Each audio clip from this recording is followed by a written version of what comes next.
When you think about this conflict and its history and what it portends for the future, one of the underlying causes of this uncertainty has been that the basic fundamental issue of where does Kashmir go has never been resolved. Vineeta Yadav, I'm a professor of political science at the Department of Political Science at Penn State. So the history of the Kashmir-related conflict actually goes back to before independence. And the root lies in the fact that when the British Indian Empire was being wrapped up, two countries emerged out of that, Pakistan and India. And both countries had these princely states or kingdoms that were embedded in these territories.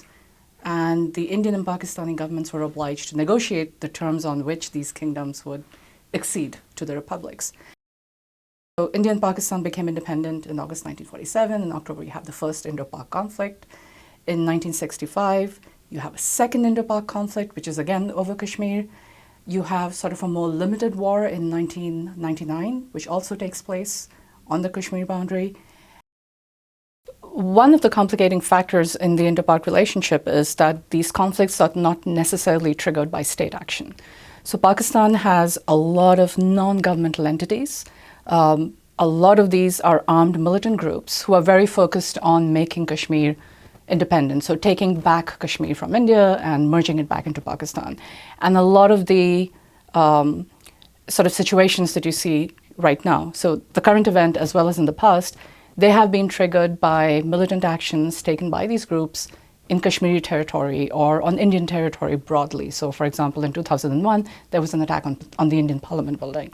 And so you have these groups that the governments don't necessarily, the Pakistani government doesn't necessarily fully control. They take an action that's very high profile and that the Indian government then feels compelled to retaliate. One key difference between 2019 and now is in 2019 you had parliamentary elections coming up in India. So the government had a very short horizon. The elections are usually in May, this happened in February. They had to demonstrate, sort of their resolve, right, and their toughness. That is missing this time. So some of this, or a good part of this, is going to be influenced by public reaction in both countries. China has been a very close Pakistani ally since at least the 1970s.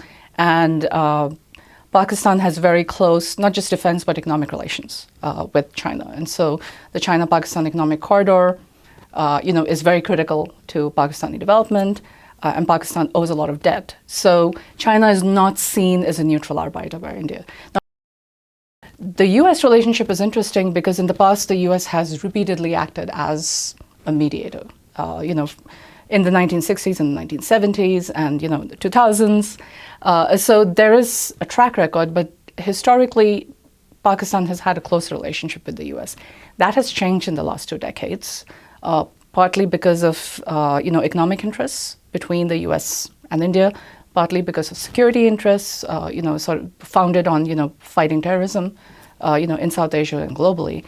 So the US would be seen as a neutral arbiter by India, maybe preferred because at this point there's a slight bias towards India. Now, how Pakistan views the US is different because Pakistan clearly perceives the US as having moved away from Pakistan and very clearly, towards India. So it would be more acceptable to both parties, compared to China. It has never kind of escalated to the point where, there are fears that there will be a full-fledged war where the entire, territories of these countries would be involved. 1999 was the biggest escalation where you had a conflict that lasted a few months. And even that stayed contained within this territory, between the territory of Kashmir.